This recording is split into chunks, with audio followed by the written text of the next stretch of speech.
బొమ్మలన్నీ వరుస పెట్టేశావు? కృష్ణ ఏంటిది? ఏంటిది కృష్ణ? బొమ్మలు వేసావు ఏంటమ్మా? దేశా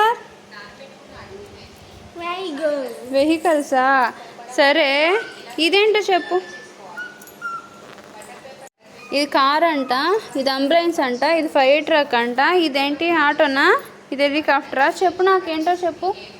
దా కృష్ణ, దా వచ్చి కూర్చొని చెప్పు. ఇక్కడ కూర్చో. ఇదేంటో చెప్పమ్మా. ఇదేంటిది? Police car. మరి ఇది? ఇది కృష్ణ. Very good. ఇది ఏంటిది? గట్టిగా చెప్పు. ఇది దిస్ ఈస్ ఏంటి ఇక్కడ గీతగా ఉంది? ఫైర్ ట్రక్ ఇది. ఓకే, ఇది ఆటో, ఇది హెలికాప్టర్.